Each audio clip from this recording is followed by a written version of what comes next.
En la ciudad de Salamanca se levanta uno de los edificios más paradigmáticos del barroco español, el Real Colegio de la Compañía de Jesús, conocido vulgarmente como la Clerecía.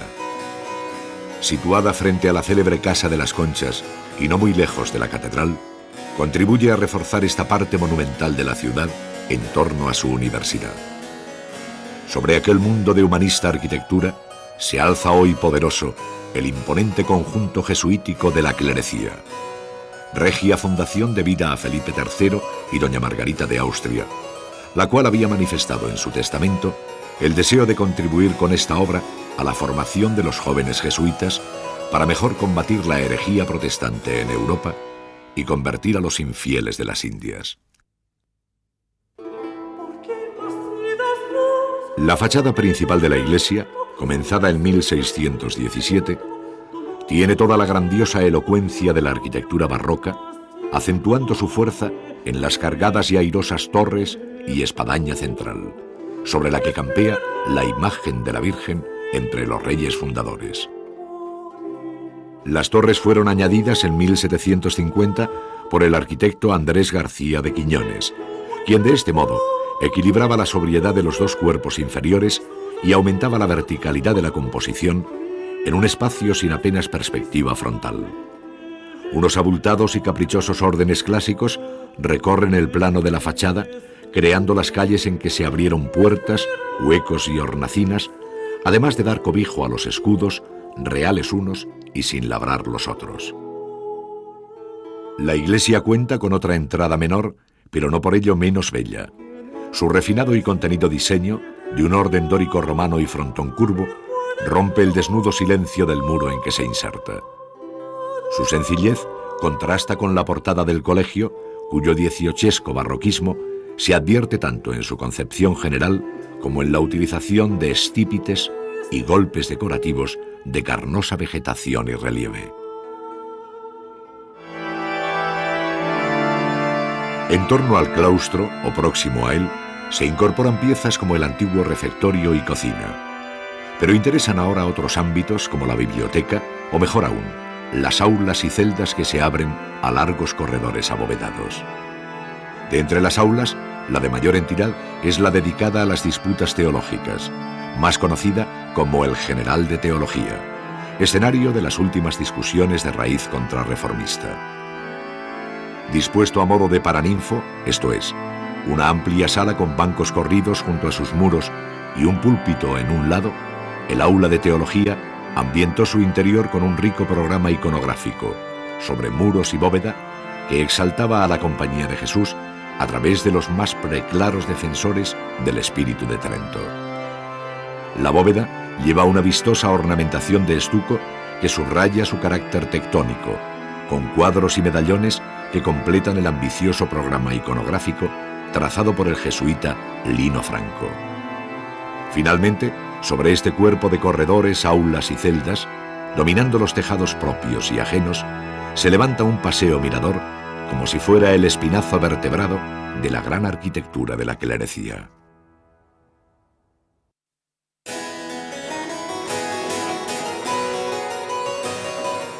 En el diario del Colegio Jesuítico se anota en febrero de 1746 lo siguiente. El 12 de este mes se estrenó con el primer acto que se tuvo el nuevo General de Teología. La función estuvo sobremanera lucida por el concurso de gente que acudió a ver el general. En efecto, allí lucieron las yeserías haciendo vibrar la bóveda con la misma retórica formal con que se planteaban las disputas teológicas.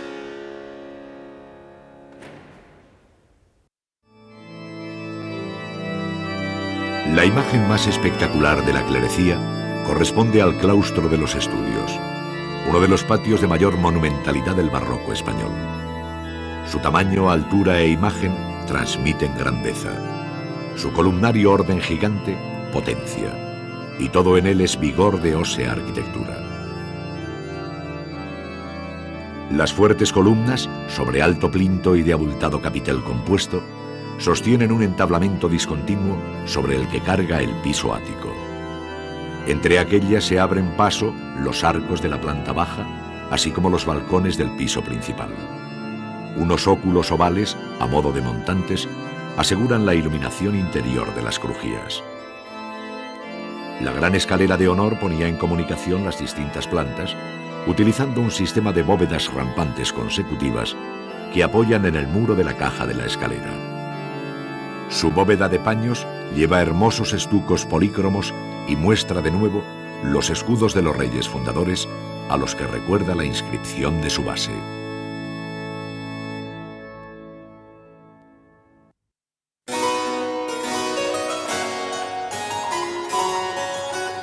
Las distintas alturas del poderoso claustro de los estudios, cuya imagen exterior destila vigor y energía ascendente, se comunican por medio de la escalera de honor. En este prodigio constructivo, cuyos tramos apoyan en bóvedas rampantes, entregadas en el muro y sin apoyo intermedio alguno, culmina una rica tradición española de escaleras monumentales en piedra.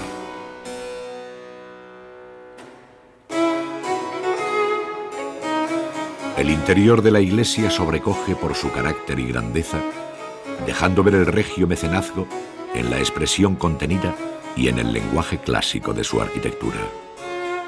Sin poderlo evitar, se recuerda desde aquí la iglesia del monasterio de El Escorial, pues no en vano el monarca era hijo de Felipe II y el arquitecto Gómez de Mora, continuador del espíritu herreriano. La majestuosa nave con capillas laterales y crucero de cortos brazos responde al común programa de las iglesias jesuíticas, llevando como sello inequívoco de estas los balconcillos sobre los arcos de las capillas. Las bóvedas de cañón con lunetos de la nave y crucero se dan cita bajo la formidable cúpula sobre pechinas que proyectó el jesuita Pedro Mato, donde los escudos reales vuelven a recordar a los fundadores. El presbiterio comunica con la antigua y monumental sacristía, también de noble abovedamiento y presidida desde uno de sus lados menores por un retablo hornacina de fino estilo rococó. En su interior, un magnífico Cristo atado a la columna, firmado en 1760 por el escultor Luis Salvador Carmona.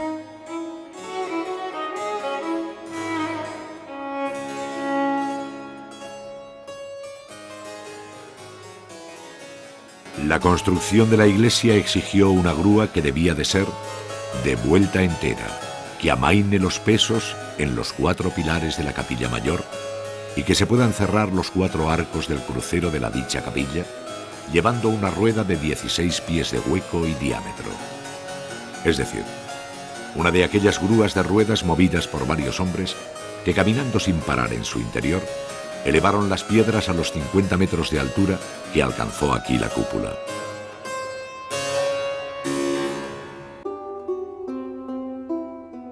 En el equilibrado ambiente formal y cromático de la iglesia, irrumpe con fuerza la gran máquina, verdaderamente barroca, del retablo mayor. Su arquitectura incorpora un temprano orden de columnas salomónicas, adelantándose en unos años a los retablos más conocidos que la familia churriguera haría populares. Entre sus antecedentes se encuentra este de la clerecía, ensamblado por el maestro Juan Fernández entre 1673 y 1675, y probablemente dorado por Antonio Fonseca.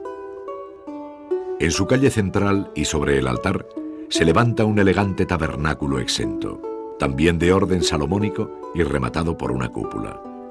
Inmediatamente encima, formando el cuadro principal del retablo, se ve el relieve con la escena de la venida del Espíritu Santo, que, como las demás esculturas de los padres de la Iglesia, en las entrecalles de las columnas y de los evangelistas sobre el entablamento, se deben a los escultores Juan Rodríguez y Juan Petty.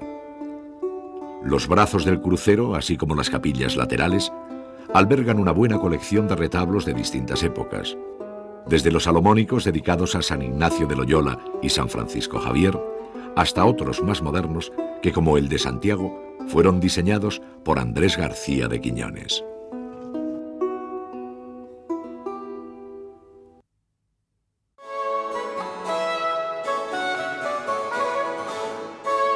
El retablo mayor alberga en su calle central el tabernáculo que pedían las disposiciones conciliares de Trento, para cobijar el sagrario donde se reserva la Eucaristía. Aquí, como exigía San Carlos Borromeo en sus recomendaciones sobre la construcción de las iglesias y el ajuar litúrgico, no solo el tabernáculo tiene apariencia áurea, sino que se recubre de oro todo el retablo.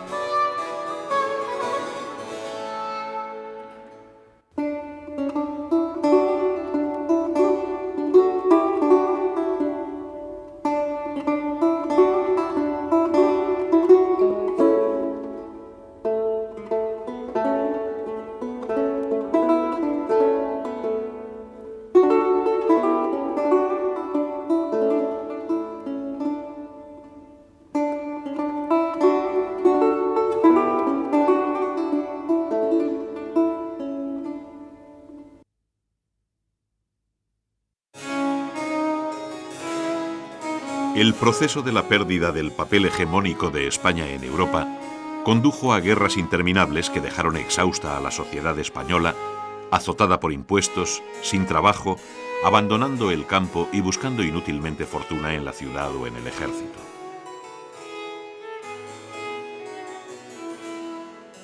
Ello afectó especialmente a Castilla, que, como escribía Quevedo, de tantas veces como la sangraron, solamente en los huesos la dejaron.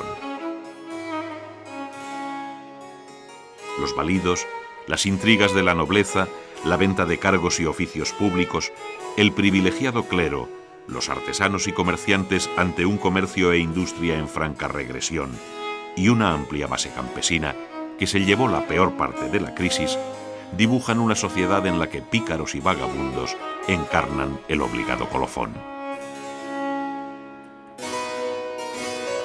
La corte de los Austrias españoles se distingue por su carácter reglado y ceremonioso, que al tiempo que exalta la figura del rey, lo aísla. Este, como representante de Dios en la tierra, es el eje del sistema político basado en el dualismo monarquía-reinos, que orgánicamente se estructura en el llamado gobierno de los consejos, tales como el de Estado, Hacienda, Inquisición, Castilla o Indias, entre otros, según sus competencias.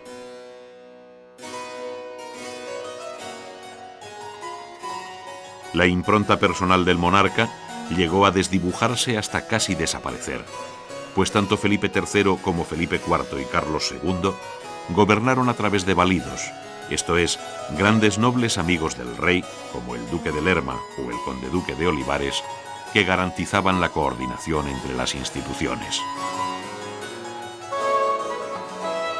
Las reformas propuestas por el conde-duque de Olivares llevaron a la monarquía de Felipe IV a una honda crisis política que se saldó con el levantamiento general de Cataluña y la independencia de Portugal.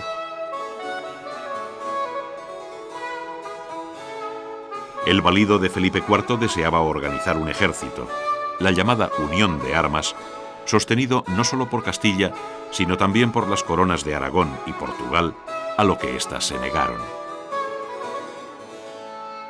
En contra de la política castellana de Olivares, Andalucía y Aragón también conocieron levantamientos y conspiraciones encabezados por destacados miembros de la nobleza, agravando así la crisis institucional abierta entre el centro y la periferia. El proyecto ilustrado y centralista de los primeros Borbones resolvería drásticamente estas cuestiones. La crisis económica que afectó a Europa en el siglo XVII conoció en nuestro suelo tintes dramáticos. Entre los factores que contribuyeron a ello, encontramos el descenso de la población activa motivada por la expulsión de los moriscos bajo Felipe III, la mortandad causada por la peste de 1600 y por la padecida en los años de Felipe IV, la disminución de las remesas de plata americana, la errónea política agraria y ganadera, el caos monetario y el agotamiento demográfico e industrial de Castilla. Asimismo, el inmovilismo social y mental impidió hacer frente con realismo a esta situación, sobre cuyos remedios tanto escribieron los arbitristas. Solo con Carlos II se inició una recuperación con propuestas eficaces como la Junta de Comercio. A la muerte de Felipe II, el principal objetivo de su sucesor fue el de ir cerrando frentes abiertos ante sus más significados enemigos, hasta conseguir una paz tan provisional como imprescindible para la fatigada monarquía española.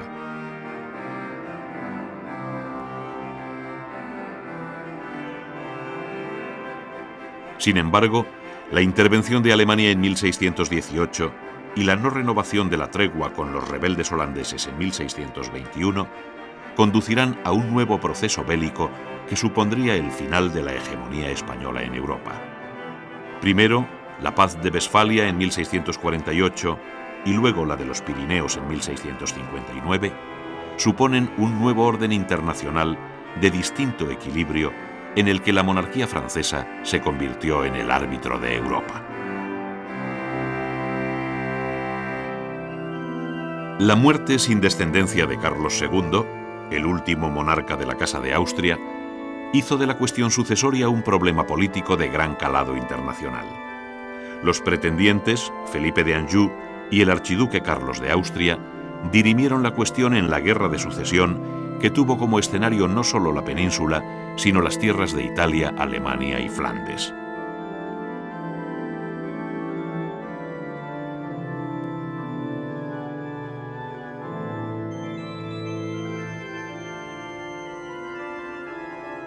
Los tratados de Utrecht y Rastatt, en 1713-1714, reconocieron a Felipe de Borbón como rey de España, pero a cambio de perder ésta sus posesiones en Italia y Flandes.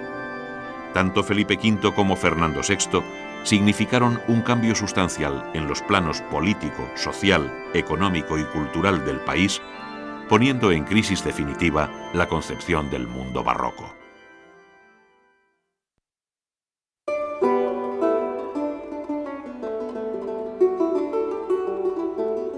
La cultura barroca española responde a un complejo fenómeno con muy desigual perfil, pues al tiempo que se alcanzan cotas sublimes en el campo de la literatura y de las artes, la actividad científica y el pensamiento filosófico conocen una de sus horas más bajas. Tampoco nuestros músicos correspondieron a la fama de nuestros pintores, de tal manera que una cierta asimetría recorre todo el período barroco español, afectando a otros campos de la actividad humana y no exclusivamente a los creativos. Tan paradójica situación se debe en gran medida a la particular coyuntura histórica vivida en el siglo XVII, cuya responsabilidad última se reparten, para bien o para mal, la monarquía, la nobleza y la Iglesia. La renovación de la ciencia y del pensamiento producida por la Revolución Científica no encontró eco en España, donde se impuso la tradición. La medicina seguía apoyándose en los esquemas de Galeno, mientras que el escolasticismo alimentaba los cursos de filosofía natural en las universidades.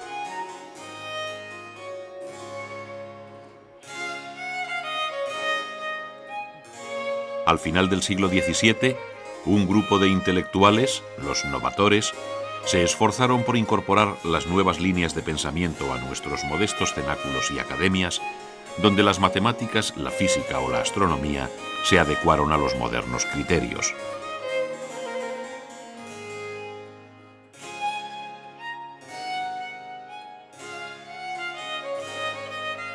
Entre las instituciones de alcance científico de este periodo se hallan el Colegio Imperial de Madrid, la Real Sociedad de Medicina y otras Ciencias, así como el Colegio de San Telmo, ambas en Sevilla.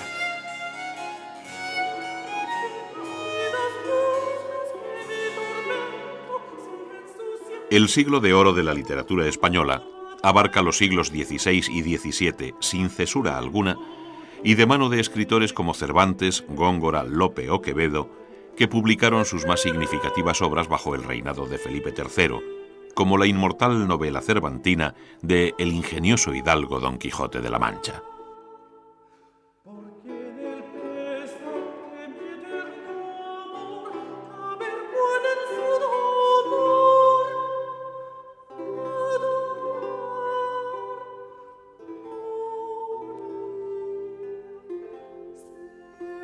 Novela, poesía y teatro fueron los géneros literarios que cultivaron nuestros autores, a través de los cuales desfila un mundo apasionante que va desde la sátira mordaz o el realismo del pícaro hasta las más altas cimas de la lírica barroca. Desde el Buscón, ejemplo de vagabundos y espejo de tacaños, de Quevedo, hasta las soledades de Góngora.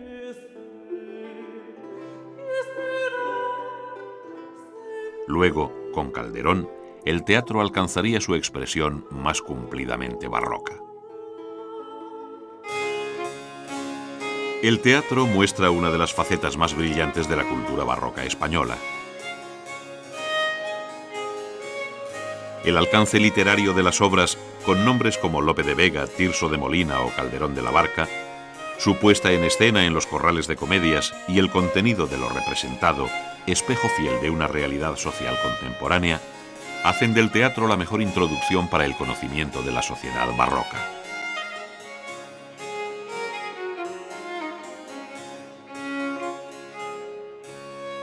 A ello contribuyó la personalidad y obra de Lope de Vega, autor del Arte Nuevo de Hacer Comedias, que publicado en 1609 anuncia el nuevo tiempo del teatro español de amplia aceptación popular.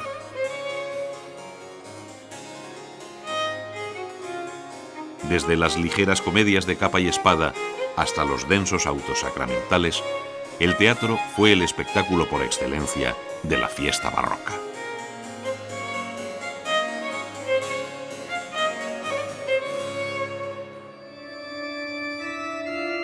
El espíritu religioso de la Contrarreforma late, preside y vigila la política, las formas de vida, la ciencia, el arte y la cultura.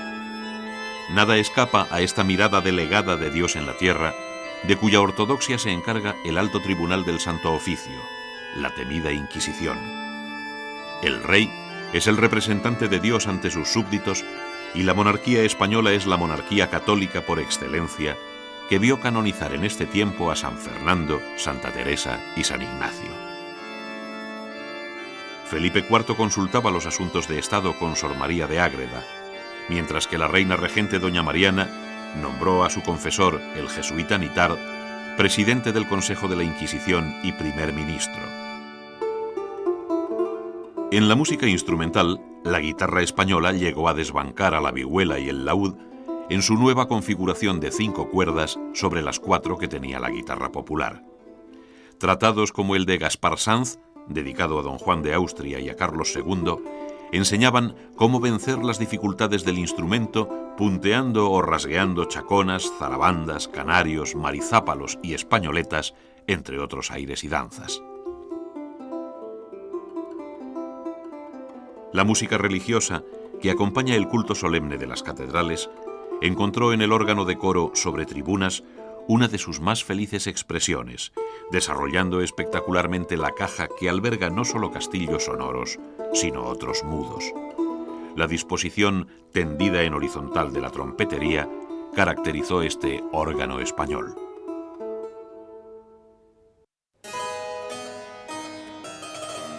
Bajo el término de barroco conocemos todo un largo periodo de la historia del arte y de la cultura europea que coincide con el siglo XVII y buena parte de la centuria siguiente.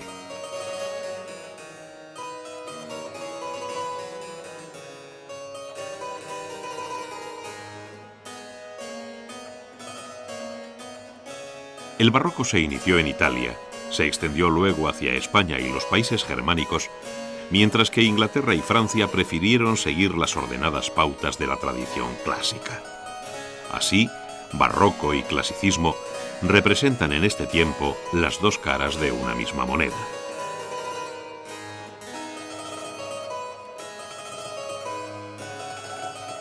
Los graves problemas de este periodo, que conoció conflictos generalizados como la Guerra de los 30 años y hondas crisis de todo orden, tienen su contrapartida en los avances científicos y sobre todo en la abrumadora vitalidad del arte europeo.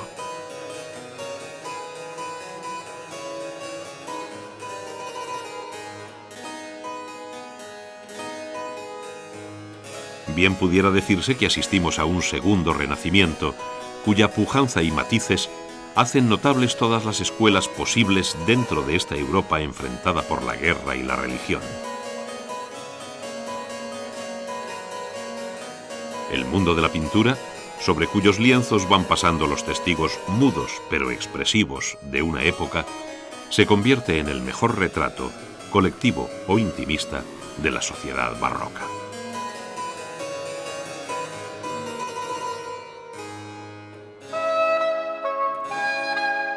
El arte barroco español vivió un lento madurar desde los comienzos del siglo XVII hasta su final a mediados de la centuria siguiente.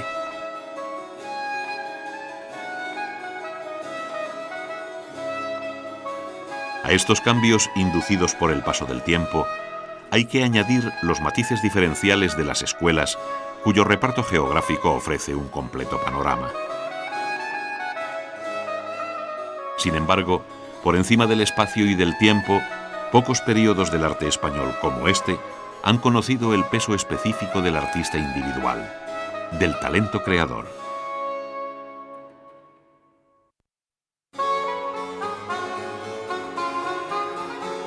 La arquitectura española del siglo XVII, fuertemente enraizada en la tradición renacentista, conoció un perezoso despegue hasta alcanzar su mejor expresión barroca en la transición al siglo XVIII.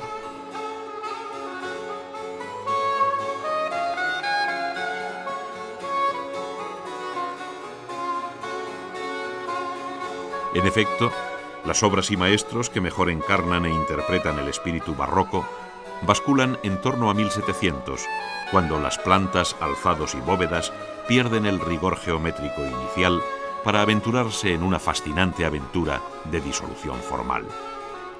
A ello contribuyó de modo eficaz la fuerza creciente de la decoración, pues allí donde germinaba perdía solidez la arquitectura. A su vez, los elementos tradicionalmente estáticos conocieron formulaciones nuevas bajo apariencias curvas y torsas que traducen movimiento, tensión y energía contenida. Por ello, bien pudiera decirse que la llamada columna salomónica, salpicando fachadas, retablos, tabernáculos y camarines, se convirtió en un símbolo formal de los valores esenciales del arte barroco, esto es, vitalidad, anhelo interior y gesto expresivo.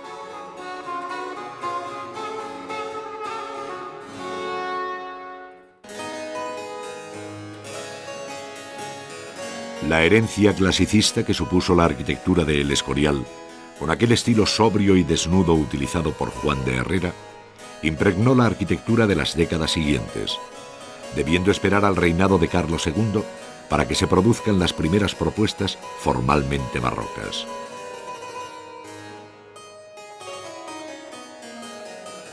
Estas, según escuelas y maestros, dieron lugar a una arquitectura de muy dispar imagen.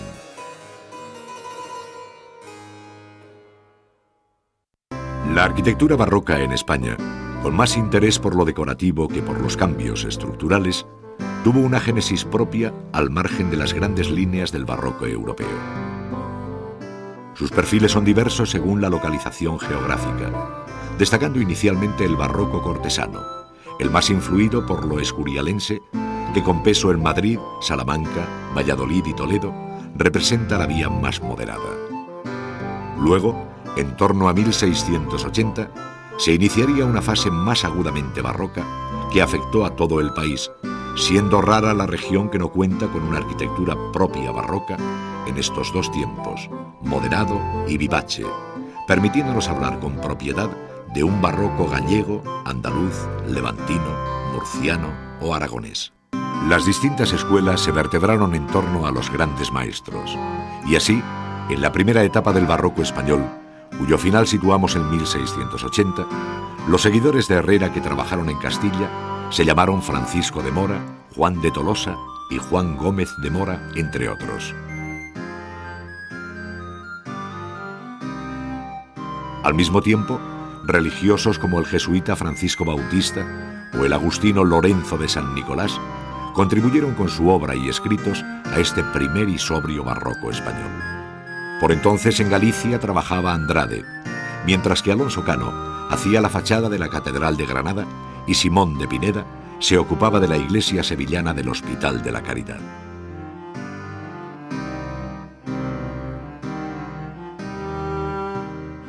No obstante, en torno a 1700 crecerá el número de nombres como los de Casas y Novoa en Galicia, la familia Churriguera, los Tomé y Pedro Rivera en Castilla, los Figueroa, Acero, Hurtado, Izquierdo y Bada en Andalucía, hasta hacer tan interminable como interesante la nómina de maestros que proyectaron edificios religiosos y civiles, trazaron retablos y transformaron viejas iglesias medievales en espectaculares espacios barrocos. La mayor fuerza de la arquitectura barroca, hasta bien entrado el siglo XVIII, seguirá estando en la de carácter religioso, pues no puede olvidarse la naturaleza católica de la monarquía española y el dominante espíritu de la Contrarreforma. Ello se acusó también a través de la arquitectura, creando imágenes espectacularmente barrocas, como la fachada de la Catedral de Murcia, o bien otras de callada intimidad, como los sagrarios cartujanos. Precisamente, el barroco español tuvo especial predilección por esta arquitectura interior de pequeños espacios como camarines, sagrarios, tabernáculos, capillas de devoción y sacristías, donde los efectos de luz y la rica e imaginativa decoración logró un particular clima de recogimiento y devoción. Si bien los edificios religiosos se llevan el mayor peso de la arquitectura barroca, la arquitectura civil también ofrece ejemplos de gran importancia, sobre todo si se trata de edificios representativos como los ayuntamientos. No faltaron tampoco las entradas monumentales, hospitales, hospicios, cuarteles, colegios y palacios particulares, en cuyas portadas se agolpan elementos diversos que hacen de ellas el acento más expresivamente barroco de la fachada. En este sentido, la portada del Palacio del Marqués de Dos Aguas en Valencia alcanza límites de insospechada belleza, como si fuera el canto del cisne de la arquitectura barroca, en la que ésta acaba por desaparecer en beneficio de una mera expresión decorativa de gran plasticidad. La ciudad no experimentó un cambio notable durante el período barroco, y las calles, en su trazado y dirección, dejaban ver su condición de antiguo camino rural buscando las puertas de la muralla. La novedad más sobresaliente radica en la definición formal de la Plaza Mayor, cuyo regular entorno se convirtió en la escena preferida de la sociedad barroca, dado su múltiple uso comercial, teatral, como cadalso y coso taurino. Su función comercial fue compartida con la calle Mayor, habitualmente también porticada. Los edificios y conjuntos de iniciativa real, así como las numerosas fundaciones religiosas, dieron a las ciudades españolas de los Austrias una inconfundible fisonomía.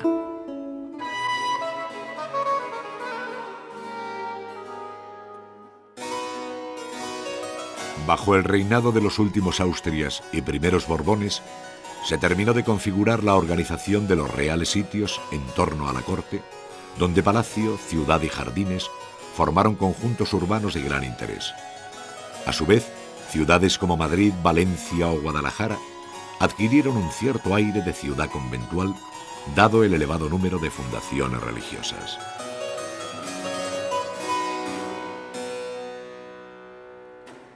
El siglo XVII vio crecer nuevos conjuntos urbanos de iniciativa privada, como puede ser el de la Villa Ducal de Lerma, a orillas del río Arlanza, en Burgos.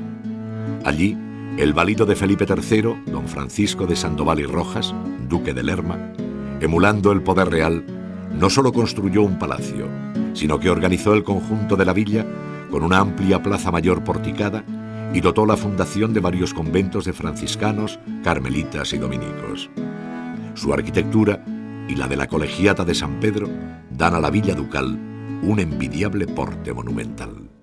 La Plaza Mayor, entendida como plaza regular y porticada en sus cuatro costados, tiene lejanos antecedentes, pero es en los siglos XVII y XVIII cuando alcanza su mejor definición, siendo esta una de las aportaciones más originales a la historia del urbanismo. La Plaza Mayor de Madrid, trazada por Gómez de Mora en 1636, es de sobria arquitectura y está presidida por la Real Casa de la Panadería.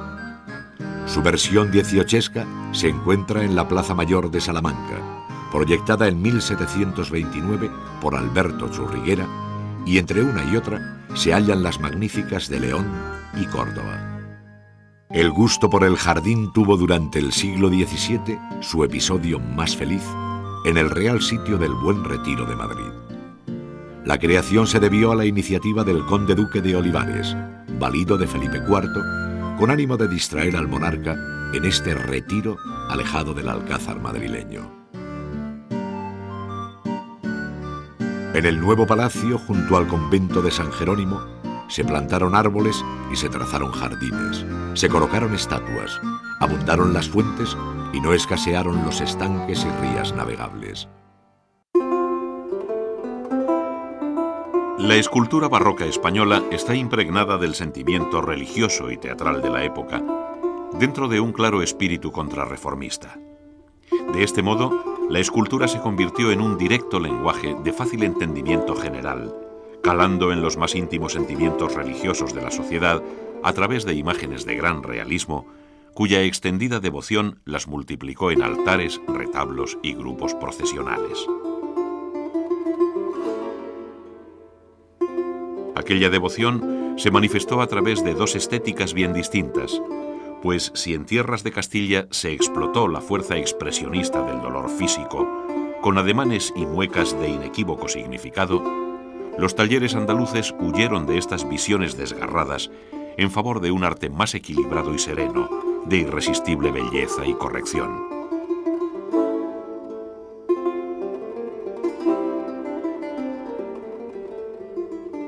Esta escultura se talló en madera, incorporando el color con un sentido igualmente realista, hasta llegar en ocasiones a introducir ropas verdaderas, así como ojos de vidrio y pelo real.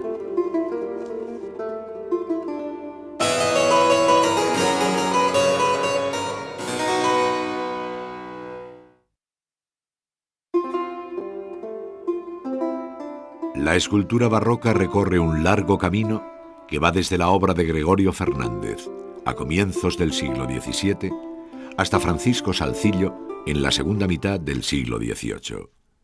El carácter religioso de la escultura, el empleo de la madera policromada, la tendencia al realismo y la organización de los talleres en escuelas de gran personalidad caracterizaron este proceso.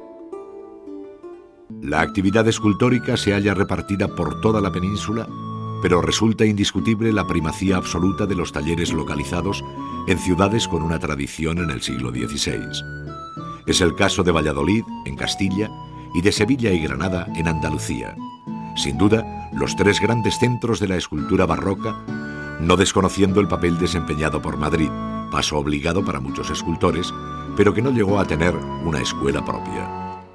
Galicia, Navarra, La Rioja, Aragón, Cataluña, Valencia y Murcia contaron con importantes artistas, pero tampoco con escuelas propiamente dichas. La escultura estuvo fiscalizada gremialmente al exigir una carta de examen para pasar de la condición de aprendiz a la de oficial y poder establecerse por cuenta propia o bien trabajar en el taller de un maestro reconocido. Los grandes talleres, como el de Gregorio Fernández, agruparon a escultores, entalladores, pintores y ensambladores, permitiendo así hacer frente a complejos encargos como el de los retablos. La relación entre maestro y discípulos, basada en conceptos, modelos y técnicas comunes, hacen posible reconocer el hilo conductor de las escuelas, descubriendo la afinidad entre Martínez Montañés, Cano y Pedro de Mena, la existente entre Roldán y Duque Cornejo, así como, por razones obvias, el estilo familiar de los Mora y los Bonifaz. El artista más representativo de la escultura barroca castellana es Gregorio Fernández, en quien se aprecian las características de la escuela a través de un realismo expresionista de honda raíz religiosa. Sus doloridas versiones de Cristo yacente, las series de elegantes inmaculadas, el modo anguloso con que pliega sus ropas, la forma cuidada de tratar las cabezas y la serena composición de sus figuras serán referencia obligada para sus seguidores. Juan Martínez Montañés encarna el punto de partida de la escuela barroca andaluza, donde la religiosidad se expresa a través de una serena belleza que evita la visión trágica. El Cristo llamado de la Clemencia, la Inmaculada conocida como la Cieguecita y sus numerosos retablos manifiestan su personal estilo, basado en un prudente realismo de suave y exquisito modelado. La popular obra de Francisco Salzillo pertenece de lleno al siglo XVIII y cierra el ciclo de la imaginería barroca española. De su taller en Murcia salió un número grande de obras para altares y pasos procesionales, cuyas composiciones y detalles ofrecen un rico acabado pictórico. Alejado de los modelos castellanos y andaluces, muestra una fuerte influencia del arte napolitano. Los escultores siguieron utilizando las técnicas y materiales que se emplearon en España durante el Renacimiento, esto es, madera policromada, frente al uso generalizado que del mármol y bronce se hacía en Italia. No obstante, hay obras excelentes en mármol y alabastro, especialmente frecuentes en el ámbito catalán. La talla en madera recibía un acabado con pintura que tendió igualmente al realismo en ropas y encarnaciones, evitando el brillo del color y abandonando los dorados fondos de antaño. A su vez, los celosos gremios de pintores cuidaron de ser ellos mismos, y no los escultores, quienes acometieran este trabajo del que, en definitiva, depende la impresión final. Pacheco, el suegro de Velázquez, pintó algunas de las obras de Montañés.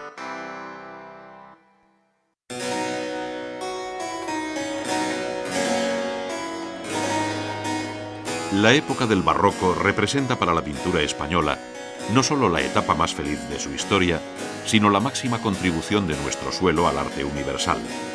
De tal modo que nombres como Velázquez, Zurbarán, Ribera o Murillo conducen directamente a la cima de la creación artística de todos los tiempos. Fueron muchas las escuelas y talleres que contribuyeron a tejer este prieto panorama, donde ciudades como Sevilla, Valencia o Madrid actuaron de crisoles en los que se fue recogiendo aquella esencia áurea de la pintura española que, pese a sus diferencias internas, ofrece ante el resto de las escuelas europeas unos rasgos comunes propios de fuerte personalidad. Pero no solo la visión realista o el sentido del color, las técnicas o los temas tratados, predominantemente religiosos, sino que la capacidad de la pintura barroca española para captar los anhelos, el sentir, casi el respirar de la sociedad que late bajo ella, hizo de este siglo de oro pictórico una eterna ofrenda a la belleza para recreo de la vista y goce del espíritu.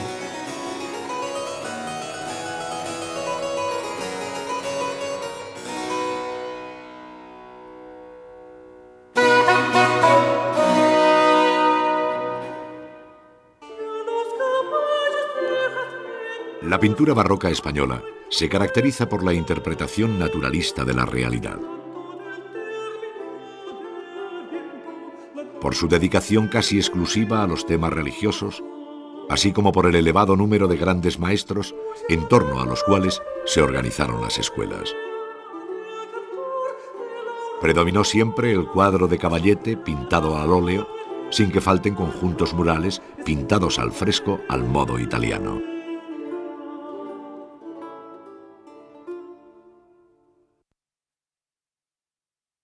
Los principales centros pictóricos son sin duda Valencia, que cuenta con larga trayectoria como escuela pictórica, Sevilla, importante centro artístico durante el Renacimiento, y Madrid, que se asoma al siglo XVII con un corto pero notable bagaje, el de los pintores italianos de El Escorial.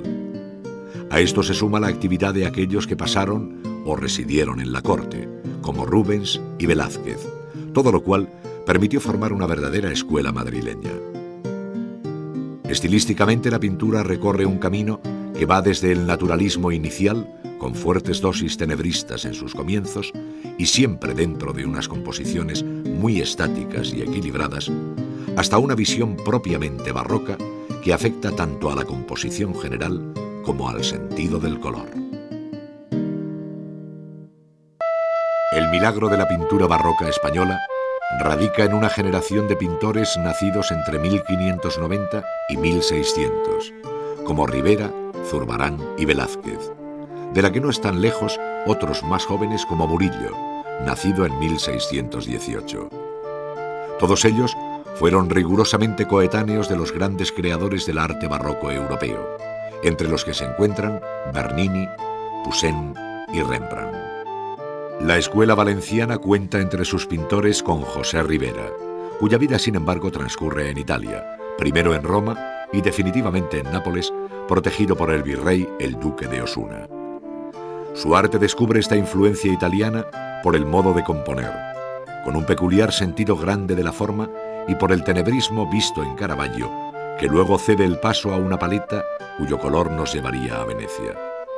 Su técnica deja ver a un gran dibujante que a la vez que pinta, modela con el pincel, siempre al servicio de una observación penetrante y realista, captando con maestría el mundo de mendigos y desheredados, a veces asumiendo el papel de filósofos, pasando por los héroes del martirologio cristiano, hasta llegar a celestiales visiones marianas.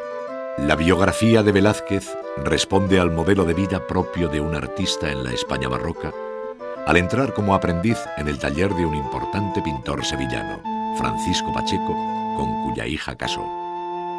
El viaje a la corte, convenientemente apadrinado, pero con el indiscutible argumento de su talento natural, le permitió retratar al rey Felipe IV, iniciando así una carrera palatina en el Alcázar madrileño que le hará merecedor del noble hábito de la Orden de Santiago.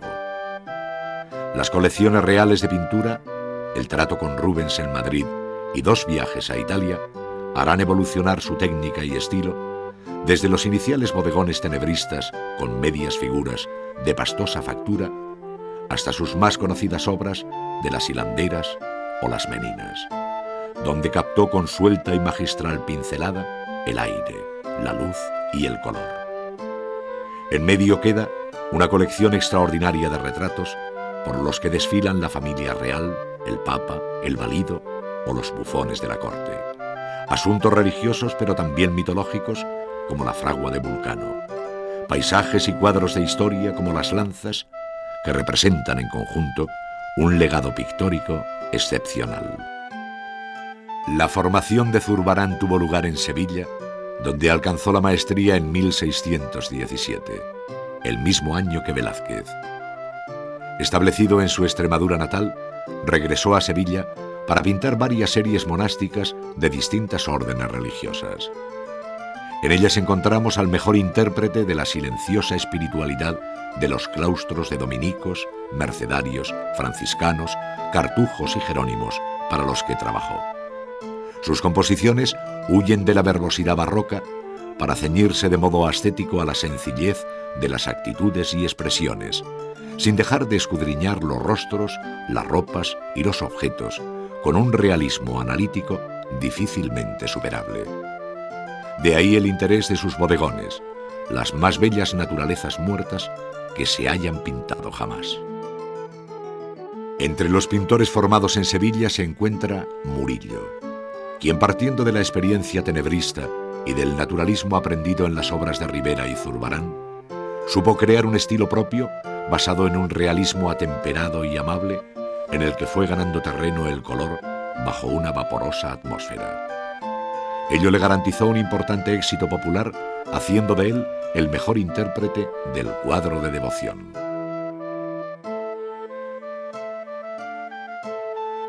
Entre las obras que más fama le dieron se encuentran sus versiones de la Virgen con el Niño, la serie de Inmaculadas, historias como la del sueño del patricio, con detalles de hogareña y cotidiana intimidad, la serie del Hospital de la Caridad y el mundo infantil que asoma en el niño expulgándose o en la vendedora de fruta. El clima contrarreformista que vivió la España del siglo XVII hizo de los temas religiosos su principal argumento. Los asuntos del Antiguo y Nuevo Testamento, pero sobre todo las vidas de mártires, ascetas, ermitaños y penitentes, devociones como la de la Inmaculada Concepción, así como el santoral, incrementado con nombres españoles, inspiraron a nuestros pintores. El arte del retrato tuvo una importancia notable en la pintura barroca como género cultivado por varios pintores, entre los que destacó Velázquez. Autorretratos, retratos de cuerpo entero, en pie o sentados, retratos ecuestres, retratos a lo divino, esto es, con atributos de un determinado santo, en fin, retratos como los que aparecen en las meninas avalan este interés por el género. Las naturalezas muertas, conocidas genéricamente con el nombre de bodegones, servían a los pintores más jóvenes para ejercitarse en la copia del natural ante objetos inanimados de materiales y texturas diversas, incorporando en ocasiones medias figuras. En el siglo XVII se convirtió en un género propio que cultivaron con una devoción casi religiosa Sánchez Cotán, Loarte y Zurbarán. Entre las páginas más fascinantes de la pintura barroca española se encuentran las alegorías, cuadros que bajo una apariencia esconden otros significados de mayor alcance. Entre ellos destacan las postrimerías o jeroglíficos del tiempo y la muerte de Valdés Leal, donde se advierte de lo efímero de la vida y de lo perecedero de los bienes, pompas y otras vanidades terrenales.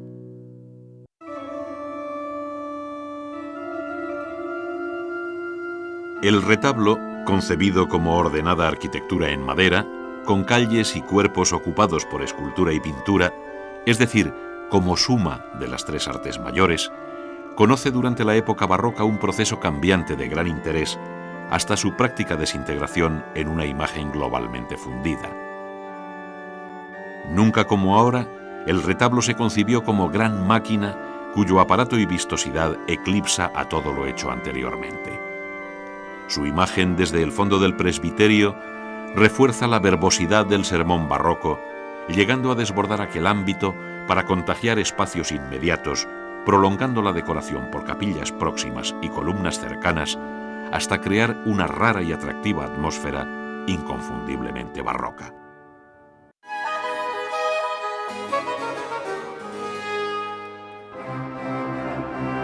El arte del retablo, en el que participan arquitectos, ensambladores, escultores y pintores, constituye una de las facetas más brillantes del barroco español, desde las complejas composiciones columnarias hasta aquellas más simples que con una sola escena esculpida o pintada rivalizan con la representación teatral al convertir la pintura en telón de boca que se alza.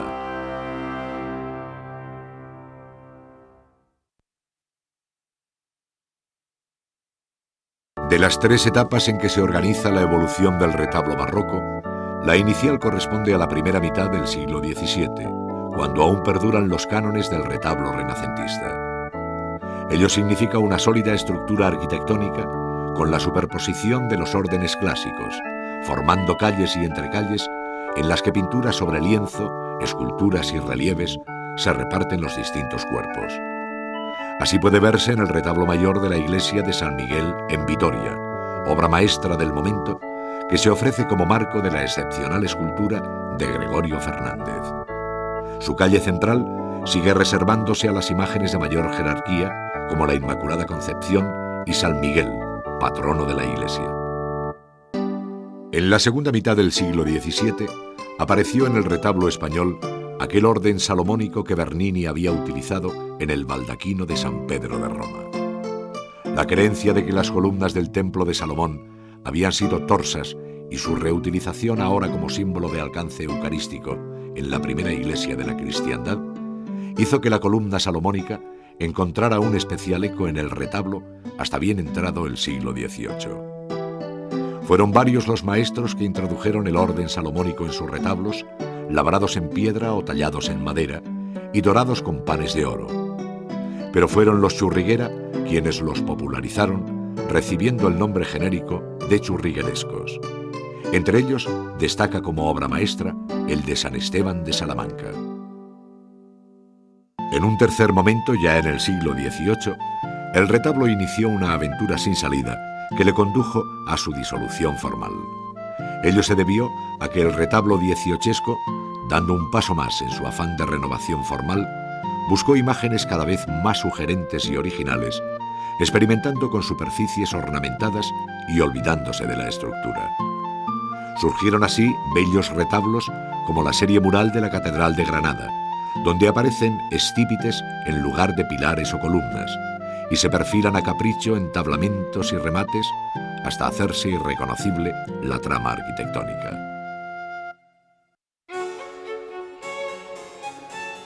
Dentro del variado mundo de las artes decorativas, en el que se dieron cita tanto el refinado arte cortesano como el gusto popular, los distintos materiales ofrecieron un amplio abanico de posibilidades al mundo del diseño. Formas y colores a través de platos y botes de cerámica. Relieves sobre oro y plata repujada enriqueciendo urnas y custodias. mobiliario en madera formando vargueños y arquimesas, tejidos y bordados, alfombras y tapices, etc., hicieron de las artes suntuarias con las que se vistió la arquitectura barroca española, o de los objetos que se emplearon en la vida diaria, un bello muestrario que va desde la sobriedad del sillón frailero a la espectacular composición pictórica de los arrimaderos cerámicos.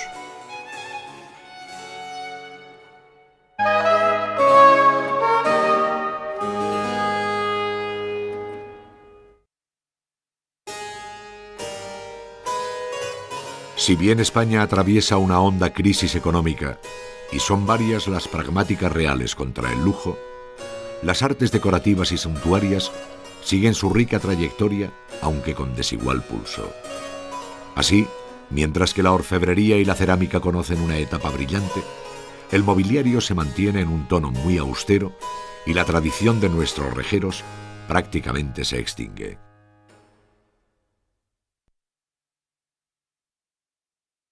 Las mejores piezas de orfebrería siguieron perteneciendo al ámbito eclesiástico, destacando como novedad los ostensorios o custodias portátiles llamadas de sol, por los rayos que despide el viril que va engastado en un ástil abalaustrado sobre ancho pie. Entre los objetos litúrgicos o de devoción, como cálices, cruces, relicarios, bandejas, portapaces, jarras, candelabros o frontales, hay que destacar la urna de San Fernando, obra maestra de Pina, labrada en Sevilla, que con Córdoba, Cádiz, Toledo, Madrid, Valladolid, Santiago y La Laguna cuenta con los mejores orfebres de la época. Durante el siglo XVII se mantuvo el mismo tipo de mueble del Renacimiento, de gran sencillez, sin apenas adornos y dejando la madera vista en su color. El mueble de mayor lujo es el vargueño o escritorio sobre una mesa, con o sin tapa, en cuyo interior se alojan pequeños cajoncillos decorados de modo diverso. El siglo XVII es la época dorada de la cerámica de Talavera, cuyos modelos y decoración se imponen en la península, eclipsando la producción de otros alfares de más larga historia. Sus formas fueron variadas, destacando las orzas, jarras de vino, cuencos, saleros, tinteros, jarrones y platos, entre muchas otras. Lo más característico de su decoración reside en la rica policromía sobre la base del azul y verde, con toques amarillos, anaranjados y ocres, con los que se pintan escenas de caza, caballos sueltos o luchas de fieras, todo siempre de factura muy suelta y sobre un inconfundible paisaje.